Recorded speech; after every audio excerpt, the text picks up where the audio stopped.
খাওয়া যাবে। কারণ ও তো জিজ্ঞাসা করেছে, প্রশ্ন করেছে যে হুজুর তাহলে ডাক্তারের বাড়িতে যে ছবি তুলবো দিয়ে কি করে পর্দা করব? সিজার হবে, পর্দা কি করে হবে? ছবি তুললে পর্দা কি করে হবে? ডাক্তার দেখালে পর্দা কি করে হবে? যেমন আপনার প্রশ্ন, উত্তরটা ঠিক সেইভাবে আমাকে দিতে হবে।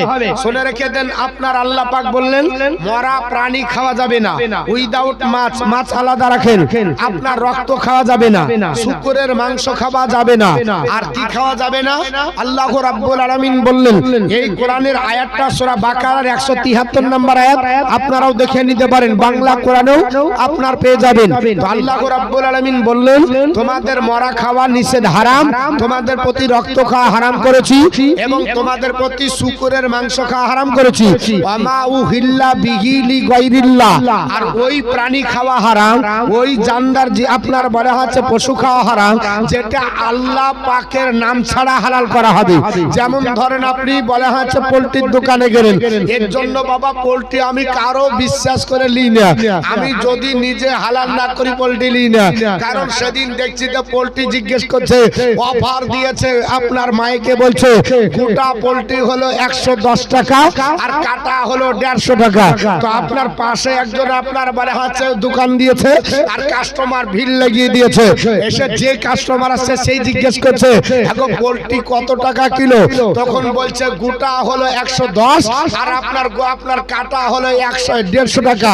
আর আপনার বলে হচ্ছে এদিকেও চলিয়ে গেছে, মানে এদিকেও হচ্ছে কথা বলা আর এদিকে আপনার হাতও চালিয়ে দিচ্ছে। আচ্ছা বলেন বিসমিল্লাহি আল্লাহু আকবার কখন বললো? আর কি দুটা জবান আছে? ও আপনার কথা বলছে আর হাত কামাই নাই, ও শুধু আপনার চারা কাটা করে কাটছে আর অন্যজন ছাড়াচ্ছে আর মাপছা দিচ্ছে। আর ওকে জিজ্ঞাসা যাহা করছে আর বলছে গোটা 110 আর কাটা 150। বাস শেষ। আপনার বলে হচ্ছে, বলেন খাওয়া যাবে? জোরে বলেন যাবে? আপনার যদি কোনো ব্যক্তি এরকম হালাল করে খাবার খাবেন না, এ আপনার খাবার আপনার চলবে না। পোল্ট্রিটাকে আপনাকে হালাল করতে হবে। কত দূর ডিস্টেন্স থেকে আপনার শরীয়তের বিধানে মশলা দেওয়া আছে।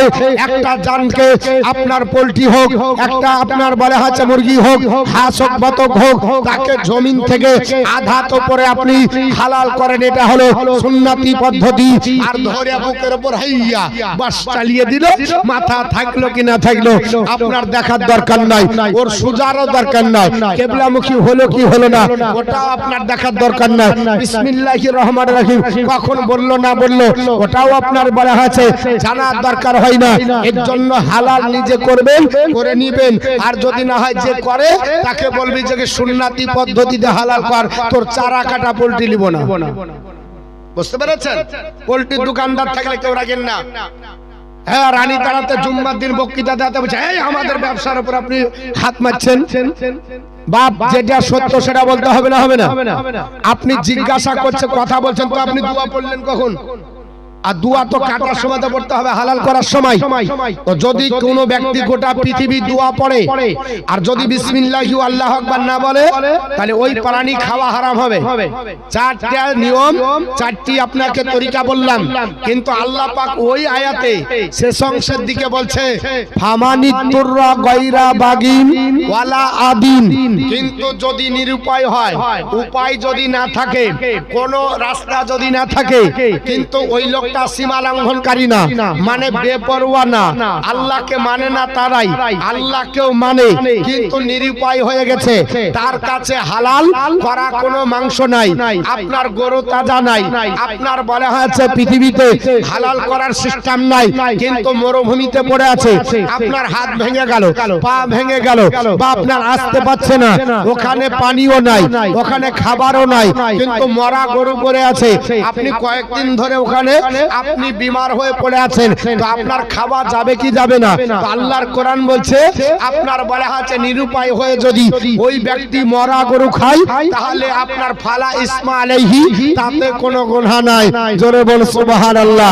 কারণ ইন্নাল্লাহ আপনার বলা আছে ইন্নাল্লাহ গফুরুর রহিম, নিশ্চয় আল্লাহ ক্ষমাশীল এবং দয়ালু। জোরে বল সুবহানাল্লাহ। তাই বলে কোনো ব্যক্তি যদি উপায় থেকে আপনার বলা আছে খায়, তাহলে তো হবে না। আপনি ডাক্তারের বাড়ির ফতুয়া যদি মেলাতে দেন হবে, মেলাতে পর্দা করা যাবে কি যাবে না? মেলাতে পর্দা করা যাবে। আপনি পিকনিকে যদি যান, পিকনিকে পর্দা করা যাবে। জালসাতে যদি আসেন, জালসায় পর্দা করা যাবে। এই ফতুয়া নিয়ে যদি হাসপাতালে ভিড়ান তাহলে কি হবে? এখন হাসপাতালে সিজার করবে, আর ও যদি বলে যে আমি আপনার বলে আছে আমার কোন জায়গার আপনার পোশাক খুলবো না, তো সিজার করবে কি করে? হ্যাঁ, ওটা তো নিরুপায়। ওটা কি? ওটা নিরুপায়। আল্লাহ পাক যেমন হারাম করে দিয়েছে কোন মুর্দা কোন মরা প্রাণী খাওয়া যাবে না, কিন্তু হ্যাঁ খাওয়া যাবে যদি কোনো কিছু না থাকে আর তুমি পানে মারা যাবার আশঙ্কা থাকে, মানে মারা যাবে। আপনি যদি ওই মরাটা না খান, মরা মাংস, তাহলে আপনি মারা যাবেন। তো শরীয়ত বলছে খাওয়া যাবে কতটুকু? তো বলছে যতটুকু খেলে তুমি বেঁচে যাবে। ভালো করে বোঝেন, যতটুকু খেলে তুমি প্রাণে বেঁচে যাবে, অতটুকু পর্যন্ত খাওয়া। যদি কেউ খায় তাহলে আল্লাহ গুনাহ লিখবে না। বোঝা গেল? এই যদি অবস্থা আমাদের হয় অসুবিধা নাই, কিন্তু মুসলমান আমরা উপায় থাকতেও পর্দা করি না এবং আপনার বলা হয়েছে আল্লাহর জিকির করি না। আল্লাহর জিকির থেকে অনেক দূরে থাকার কারণে পৃথিবীতে আমাদের আজকে সংকুচিত জীবন। শুনে রেখে দিন, আজ বর্তমান যুগে মুসলমানদের কঠিন অবস্থা। মুসলমানদের আপনার কখনো আপনার বলা আছে, আপনারা দেখছিলেন আমাদের মুর্শিদাবাদের 4টা ছেলেকে আতঙ্কবাদের আপনার বলা আছে তহমত লাগিয়ে ধরা হয়েছে। জানেন আপনারা? জানেন না? হরিহরপাড়া থেকে একজন মুসলমান যারা কোরআন পড়ে, হাদিস পড়ে, মৌলভী মাওলানা, এদেরকে আতঙ্কবাদ বলে ধরে নিয়ে যাচ্ছে। এখন আমাকে আপনারা যদি বলেন হুজুর আপনাদেরকে তো আক্রমণ করছে, কারণ আমরাও আল্লাহর জিকির থেকে অনেক দূরে। আল্লাহর কোরআন আছে আপনার আমার হাতে, তা সত্ত্বেও কেন মুসলমান লাঞ্ছিত? হিজরতের ইতিহাস আপনাদের আমাদের মনে আছে।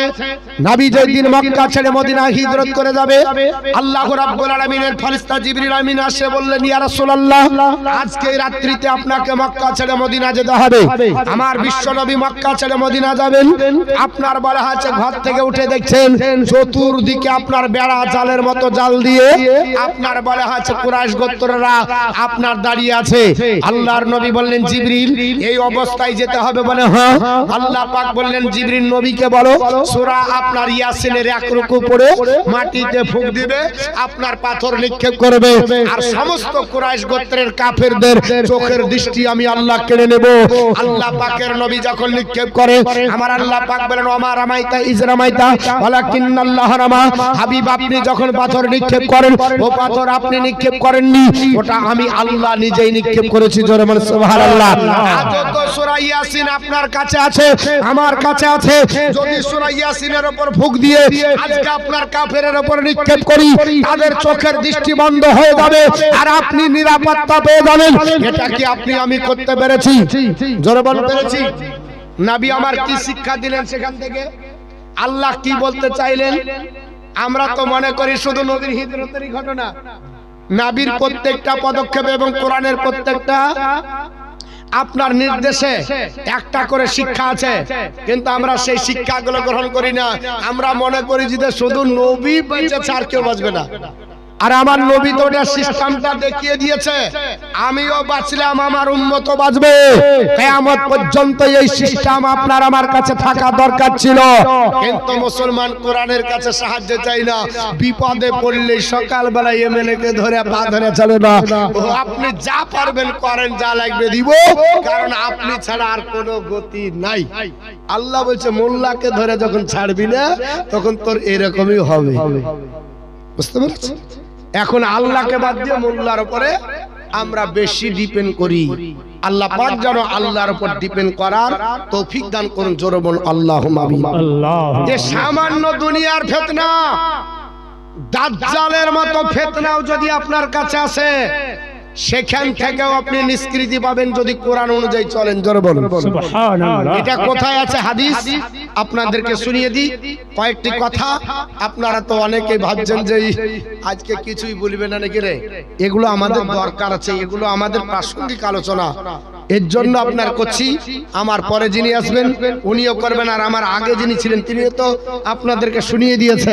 এর জন্য আমি আপনাদের কাছে কিছু মূল্যবান কথাগুলো বলছি, কোরআন আর হাদিস থেকে বলবো। একবার দরুদ শরীফ পড়ুন, আল্লাহুম্মা সাল্লি আলা সাইয়্যিদিনা মাওলানা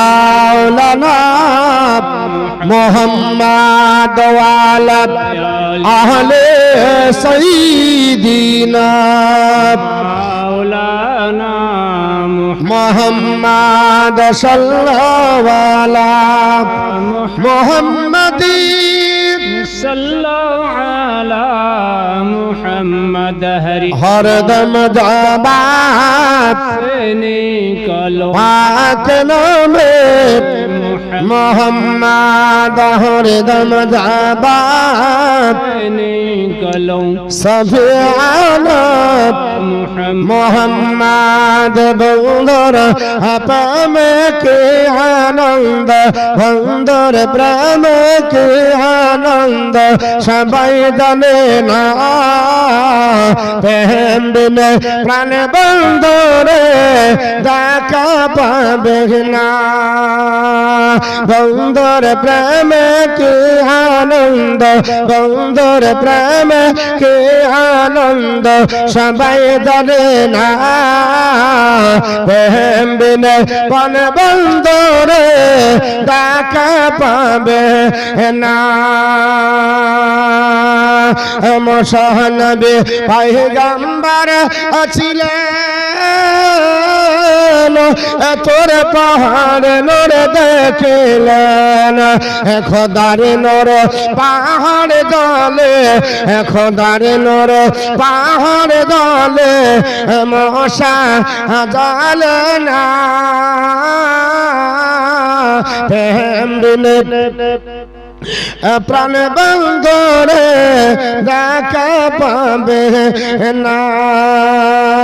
বন্ধুর প্রেমে কি আনন্দ, বন্ধুর প্রেমে কি আনন্দ সবাই জানে না, প্রেম বিনে প্রাণ বন্ধুরে দেখা পাবে না। ইব্রাহিম নবী পয়গম্বর ছিলেন, বেটাকে কুরবানি দিলেন, সে তো কুরবান নই রে, সে তো কুরবান নই রে, এত প্রেমের চালনা, প্রেম বিনে প্রাণ বন্ধুরে দেখা পাবে না। আল্লাহুম্মা সাল্লি আলা সাইয়্যিদিনা মাওলানা মুহাম্মদ ওয়া আলা আলি সাইয়্যিদিনা।